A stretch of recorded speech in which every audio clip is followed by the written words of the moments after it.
et j'en tire les conclusions en me retirant de la vie politique. Je crois que c'est un point de détail. Casse-toi là,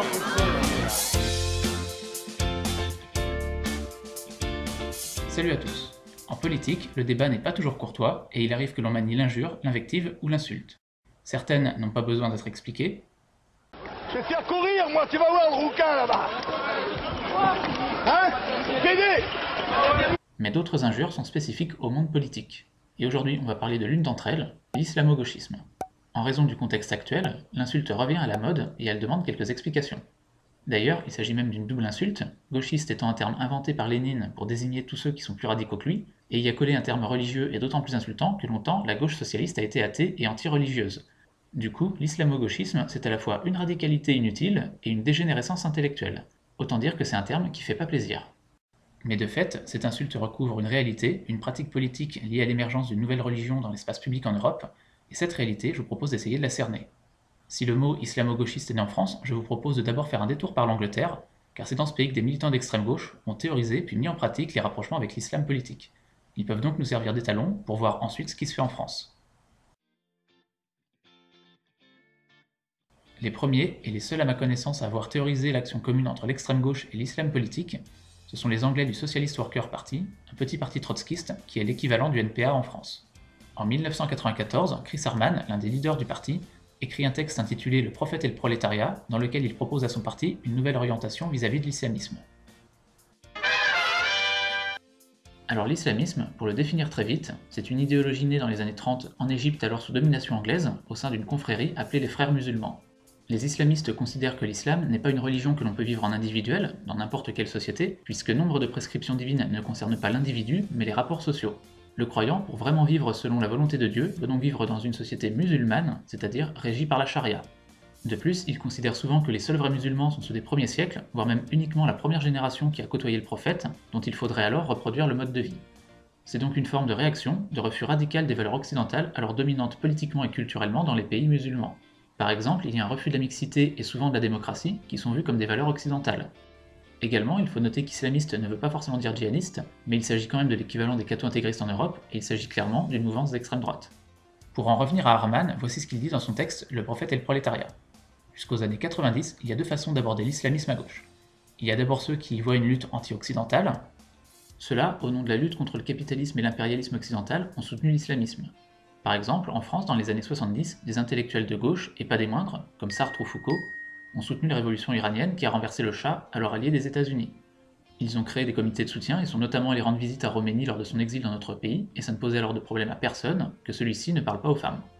Ce sont un peu des prés, des protos ou des archéos islamo-gauchistes. Face à ces ancêtres des islamo-gauchistes, il y avait ceux qui voyaient dans l'islamisme l'équivalent du fascisme, une idéologie rétrograde, totalitaire et bien souvent violente, notamment envers les opposants de gauche. Chris Harman du SWP, lui, va dire « c'est plus compliqué que ça ». Il va analyser l'islamisme en termes marxistes, c'est-à-dire en termes de classe sociale et de domination économique, et il va en conclure que l'islamisme est né dans les classes bourgeoises, mais qu'il séduit aussi les classes défavorisées, car il porte un discours social. La réponse sociale de l'islamisme est simple, une société musulmane, suivant les règles d'Allah, est une société juste. Via son discours marxiste, il va considérer qu'il y a quand même une contradiction dans l'islamisme. La société musulmane parfaite proposée par les leaders ne peut être socialement juste, car c'est une société de classe. Elle va donc décevoir les pauvres et les gens de bonne volonté qui ont adhéré à cette idéologie en quête de justice sociale. Il faut donc travailler avec les islamistes quand on le peut pour tenter de convaincre la base que si elle veut l'égalité, il faut une société communiste et non islamique. Toujours est-il que cette stratégie va être mise en place après le 11 septembre 2001. Les guerres en Afghanistan et en Irak, consécutives aux attentats, vont permettre au SWP de passer de la théorie à la pratique. Le SWP va être à l'initiative de la création d'un collectif anti-guerre, Stop the War, regroupant organisations de gauche et musulmanes, dont certaines islamistes, comme la MAB, la Muslim Association of Britain, affiliée aux frères musulmans. Puis en 2004, à partir de ce collectif, va se créer Respect, un cartel électoral, une sorte de front de gauche, mais un peu spécial, car en plus des trotskistes et de quelques socialistes, on trouve aussi, entre autres, des islamistes du MAB. Respect va notamment réussir à faire élire des conseillers municipaux en s'appuyant notamment sur des imams, mais surtout, il va réussir à faire élire un député, George Galloway, un socialiste en rupture avec le parti travailliste. Galloway s'appuie explicitement sur le communautarisme religieux pour tenter de se faire élire, et il se présente dans plusieurs circonscriptions populaires à forte population musulmane. Cette stratégie finira par payer et il sera finalement élu député en 2005, puis en 2012 dans deux circonscriptions différentes. Stop the War et Respect, pour parler aux milieux musulmans, vont devoir faire quelques compromis avec les idées de gauche. Par exemple, ils vont tenir des meetings dans des centres islamiques où les publics sont séparés selon le sexe, hommes d'un côté et femmes de l'autre, quand ce n'est pas hommes devant et femmes derrière.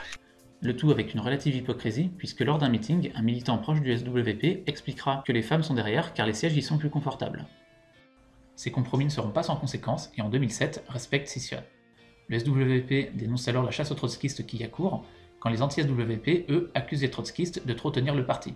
Et en fait, quand on lit les critiques du SWP sur le fonctionnement de Respect, on voit que les trotskistes reprochent à la coalition de devenir trop islamo-gauchiste et critiquent notamment la stratégie de Galloway de s'allier avec les leaders religieux réactionnaires pour se faire élire.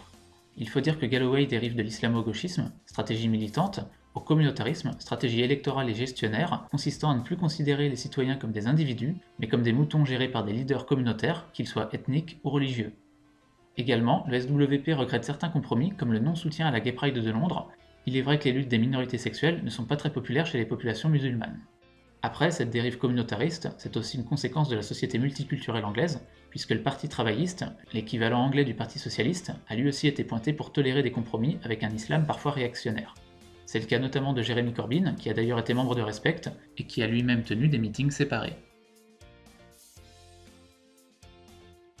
Les thèses du SWP, si elles ont fait débat au sein du mouvement trotskiste international, on peut percer hors d'Angleterre. En France, seuls deux groupuscules de quelques dizaines de personnes y ont fait référence. Socialisme international et Socialisme par en bas, souvent abrégé en SPEB. Oui, ce nom me fait beaucoup rire. Ces deux groupuscules ont ensuite au cours des années 2000 intégré la LCR, qui est l'ancêtre du NPA. En France, le rapport à l'islam s'est fait de façon plus vague qu'en Angleterre. Il n'y a pas eu de collaboration avec des groupes islamistes, même si parfois la cause palestinienne a permis des cohabitations. Dans notre pays, les rapprochements avec l'islam politique se font vraiment à partir des années 2000 sur la question du voile à l'école. Pour faire simple, les premiers cas de voile à l'école apparaissent en 1989, les jeunes filles sont exclues et globalement, après un emballement médiatique initial, le sujet finit par se tasser et au cours des années 90, peu de cas sont signalés et tous sont traités par l'exclusion des jeunes filles voilées, exclusion s'appuyant sur une circulaire de l'Éducation nationale contre les signes religieux ostentatoires. Le sujet revient sur le devant de la scène politique en 2003 quand Jacques Chirac décide de créer une commission, appelée Commission Stasi, du nom de son président, chargée de porter une réflexion sur le thème de la laïcité en France, incluant la question du voile à l'école.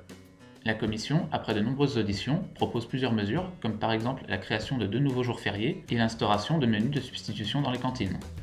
La loi qui en résultera rejettera la religion hors de l'école, l'interdiction du voile étant définitivement actée.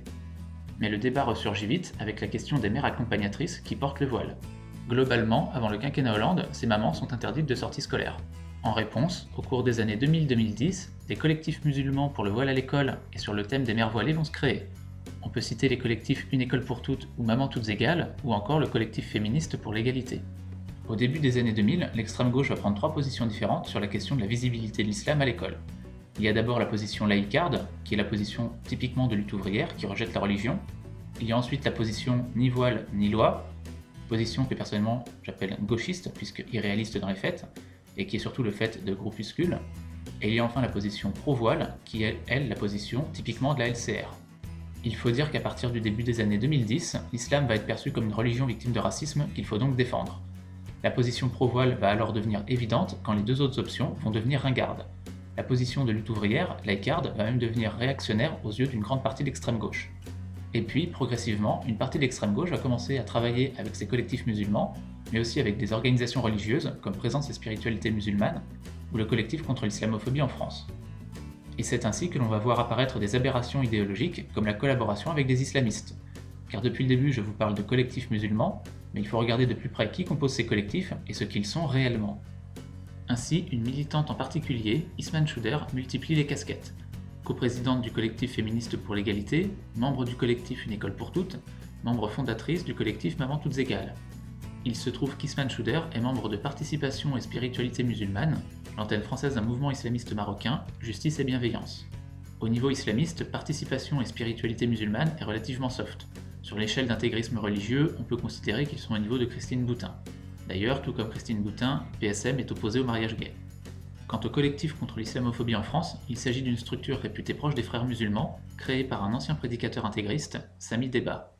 Le dirigeant actuel du collectif, lui, Marwan Mohammad, est coutumier des conférences en présence d'intégristes. Le CCIF a une définition très large de l'islam, allant des musulmans normaux, modérés, aux plus intégristes.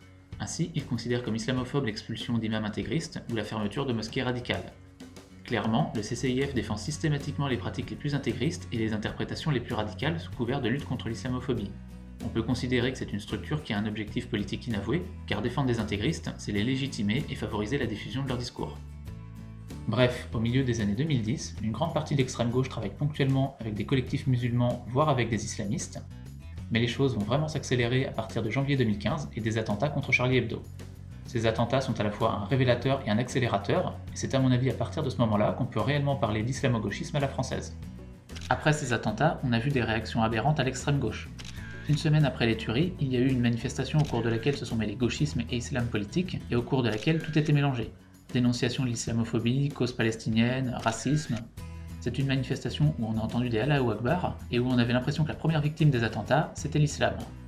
Également, en mars 2015, s'est tenue une conférence contre l'islamophobie, où des islamistes se sont retrouvés aux côtés des gauchistes. Et puis, en off aussi, de nombreux militants ont accusé Charlie Hebdo de racisme anti-musulman, rejoignant en cela les islamistes qui ne supportaient pas la liberté de ton du journal. C'est l'une des raisons peu avouables en public qui ont fait qu'on a peu entendu l'extrême gauche se solidariser avec les victimes après les attentats. Alors depuis le début, je reste vague, je parle d'extrême gauche en général. Mais de quelles organisations parle-t-on au juste ? Eh bien tout d'abord du NPA, qui est le fer de lance de cette dérive, tout simplement parce que ses militants sont les plus nombreux. La seule autre organisation d'importance que l'on peut classer parmi les islamo-gauchistes, c'est Ensemble, qui fait partie du Front de gauche. Cette structure est peu connue, et généralement on connaît un peu plus une de ses porte-paroles, Clémentine Autain. Pour le coup, Valls, qui la traitait d'islamo-gauchiste, était dans le vrai. Également, des structures rattachées à des syndicats comme Solidaire ou la CGT peuvent occasionnellement être associées à des événements islamo-gauchistes. Normal, une partie de leurs adhérents sont aussi des militants d'extrême gauche. En fait, globalement, les seuls à l'extrême gauche, c'est-à-dire plus à gauche que le PCF et la France Insoumise, à ne pas tomber à un degré ou à un autre dans cette dérive, c'est Lutte ouvrière. Tout simplement parce que c'est une organisation complètement sclérosée, imperméable à toute nouvelle idée. Voilà, vous avez maintenant identifié l'islamo-gauchisme et qui précisément traiter d'islamo-gauchiste, mais il faut aussi s'interroger. Car cette insulte, si elle dénonce une aberration de gauche, est aussi un symptôme. C'est le symptôme d'une faillite et d'une transformation intellectuelle. D'une faillite d'abord, car incapable de parler au prolétariat dont elle remplit ses discours, une partie de l'extrême gauche, sans l'avouer, a remplacé la figure de l'ouvrier dans son logiciel idéologique par celle de l'immigré, surtout s'il est musulman, l'islam étant vu depuis la décolonisation comme la religion des pauvres. Progressivement, chez beaucoup, la critique du capitalisme, système économique, s'est doublée, voire a été remplacée par la critique de l'Occident, ensemble culturel qui s'est longtemps cru universel, alors que ses valeurs sont relatives. Mais au nom de cette critique de l'universalisme, de cet ethnocentrisme occidental, l'islamo-gauchisme en vient à s'allier avec l'extrême droite musulmane et à tout jeter, alors que c'est dans cet Occident, certes imparfait, que les femmes ou les homos par exemple se sont émancipés ou que l'on a pu prendre du recul par rapport à la religion. C'est ce qui fait de cette extrême gauche l'idiot utile des islamistes, qui eux, pour imposer une société conforme à leur vue, ont besoin de détruire les valeurs de cet Occident libéral. Ensuite, cet islamo-gauchisme, en France tout du moins, c'est le signe d'une transformation intellectuelle et de l'adoption de nouvelles théories par la gauche. Si vous suivez l'actualité, vous en avez peut-être entendu parler. Il s'agit du féminisme non blanc, des idées décoloniales ou post-coloniales, ou encore d'un nouvel antiracisme que certains dénoncent comme un racisme. Car oui, ceux qui succombent aux sirènes de l'islamo-gauchisme sont aussi ceux qui encensent ces nouvelles théories radicales, dont l'alliance ponctuelle avec les islamistes n'est qu'une des facettes. En fait, cette vidéo était un peu une introduction à ces sujets, et j'aborderai ces théories problématiques qui commencent à imprégner une partie de la gauche et de la société dans de futures vidéos. Mais ça, ce sera dans d'autres vidéos, celle-ci est maintenant terminée, j'espère qu'elle vous aura appris des choses, je vous donne rendez-vous pour une prochaine vidéo, d'ici là je vous dis portez-vous bien, et à la prochaine!